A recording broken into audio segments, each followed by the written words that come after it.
Assalamu alaikum guys. Welcome to my YouTube channel Online Learn with Saad. So students, today we are starting class number 40 and in today's class we will discuss about might have. But guys, अगर आप लोगों ने अभी तक मेरे YouTube channel को subscribe नहीं किया है तो प्लीज सब्सक्राइब करें और बेल आइकन ऑन करें ताकि मेरे हर नई वीडियो का नोटिफिकेशन सबसे पहले आपको मिले। ओके, सो टाइम जाए के बिना आज की क्लास को शुरू करते हैं। Might have. सो स्टूडेंट्स, सबसे पहले हमें ये पता होना चाहिए कि माइट हैव को किस मकसद के लिए इस्तेमाल करते हैं, यूज करते हैं। Okay, so might have it is used to express possibility in the past, यानी कि टू एक्सप्रेस बयान करता है पॉसिबिलिटी इम्कानियत को इन द पास्ट गुजरे हुए वक्त में, यानी कि आप लोग अगर किसी का इम्कानियत जाहिर करना चाहते हैं गुजरे हुए वक्त में तो वहां पे आप लोग माइट हैव का यूज करेंगे। ओके, टू एक्सप्रेस बयान करता है पॉसिबिलिटी इम्कानियत को इन द पास्ट, यानी कि गुजरे हुए वक्त में। और माइट हैव का उर्दू पहचान है, उर्दू जुमलों में शायद या हो सकता है।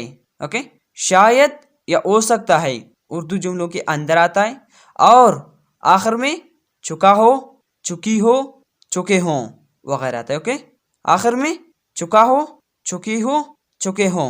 ओके, सो ये है माइट हैव का उर्दू पहचान। ओके, माइट हैव की स्ट्रक्चर है subject plus might have plus third form of verb plus object. Subject plus might have plus third form of verb plus object, ये है माइट हैव की structure. Okay, यहाँ पे हमने थर्ड फॉर्म लगाया है क्योंकि जहाँ पे भी हेल्पिंग वर्ब हैव या एज हो तो हैव एज के बाद जो मेन वर्ब है वो हमेशा थर्ड फॉर्म होगा। ओके, जो हेल्पिंग वर्ब के बाद जो भी वर्ब आएगा, यानी कि हेल्पिंग वर्ब हैव एज के बाद, हैव एज के बाद जो भी वर्ब आएगा तो वो थर्ड फॉर्म के साथ होगा। ओके, तो यहाँ पर देखो हैव है तो हैव के बाद थर्ड फॉर्म है, वर्ब का थर्ड फॉर्म है। Okay, subject plus might have plus third form of verb plus object.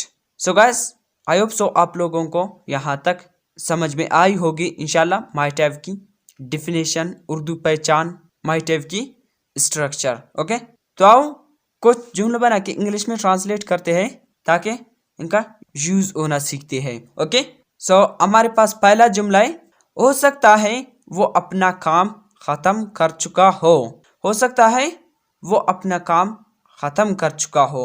लेकिन स्टूडेंट्स, एक और बात है जो कि आप लोगों ने अपने जहन में हमेशा रखना है। ओके, वो ये है कि ये नहीं कि हमेशा चुका हो, चुकी हो, चुके हो उर्दू जुमलों के आखिर में आएगा, ये भी आ सकता है। ओके, हो सकता है वो अपना काम खत्म कर चुका हो, और हम ऐसे भी बोल सकते हैं हो सकता है वो अपना काम खत्म कर लिया हो। तो देखिए लिया हो यानी कि अलिफ आ गया। ओके, माइट हैव की उर्दू जुमलों के लास्ट में ये भी आ सकता है अलिफ छोटी या बड़ी या।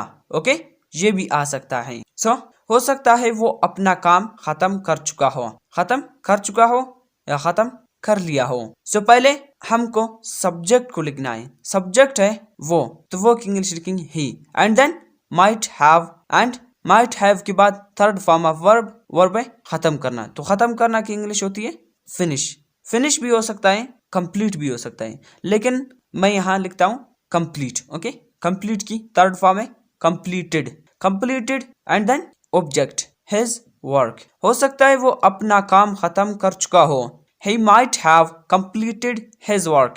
हो सकता है वो अपना काम खत्म कर चुका हो, he might have completed his work। Okay, so दूसरा जुमला है शायद वो वहां पहुंच चुकी हो, शायद वो वहां पहुंच चुकी हो। सो पहले सब्जेक्ट है वो, तो वो की इंग्लिश लिखेंगे she, and then might have के बाद थर्ड फॉर्म ऑफ वर्ब है पहुंचना, तो पहुंचना की इंग्लिश लिखेंगे arrive, और arrive की थर्ड फॉर्म है arrived। ओके, पहुंचना की इंग्लिश रीच भी होता है। ओके, और यह मैं लगाता हूँ अराइव्ड। ओके, जो भी लगाना है आपकी मर्जी। रीच का मतलब होता है पहुंचना, अराइव का मतलब होता है पहुंचना। ओके, सो वर्ब के बाद ऑब्जेक्ट, ऑब्जेक्ट है वहां, तो वहां की इंग्लिश लिखेंगे there. She might have arrived there, she might have arrived there, शायद वो वहां पहुंच चुकी हो। She might have arrived there, शायद वो वहां पहुंच चुकी हो। ओके, सो इसी तरह हमारा तीसरा जुमला है, हो सकता है वो अपने क्लास ले चुके हों, हो सकता है वो अपने क्लास ले चुके हों। सो पहले सब्जेक्ट, सब्जेक्ट है वो, तो वो इंग्लिश दे, यानी कि जमा है तो हम दे का वर्ड यूज करेंगे। ओके, सो सब्जेक्ट बाद माइट हैव, माइट हैव के बाद third form of verb, verb है लेना, तो लेना की इंग्लिश लिखेंगे टेक, और टेक की थर्ड फॉर्म है टेकन, तो टेकन लगाएंगे। Okay, they might have taken and then object their class, they might have taken their class, they might have taken their class।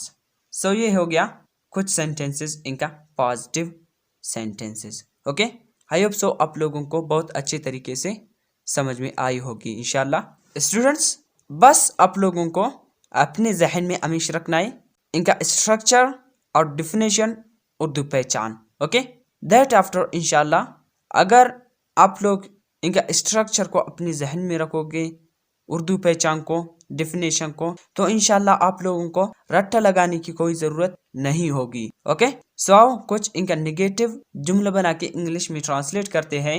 Okay, तो इनका निगेटिव स्ट्रक्चर क्या है?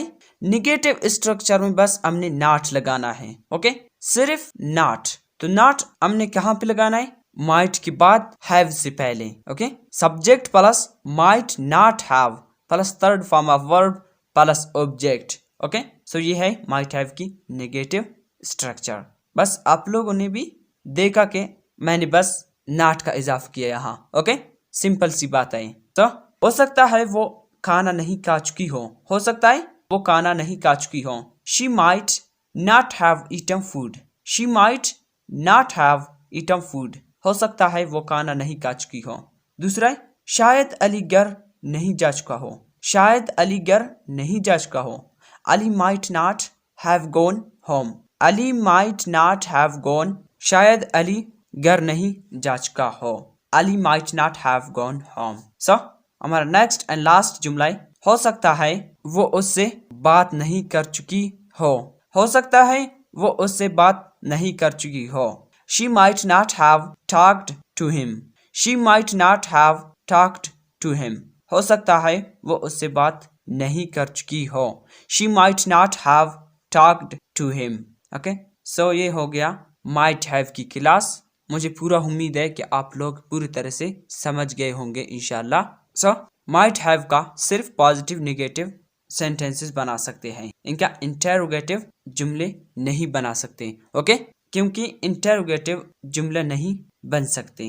Okay, सो यही तक आप लोगों को बात क्लियर होगी इंशाल्लाह। तो फिर भी छोटा सा कंफ्यूजन रहता है तो प्लीज कमेंट्स कीजिए। तो माइट हैव की क्लास को हमने यहाँ तक क्लियर कर दी, तो इस क्लास को हम यहीं पे ख़त्म करते हैं इंशाल्लाह। आप सब लोगों से नेक्स्ट क्लास के साथ मुलाकात होगी। ओके, सो तब तक के लिए इजाज़त दीजिए। अपना बहुत सारा ख्याल रखिएगा, हमेशा अपने दुआ में याद रखिएगा। अल्लाह हाफिज।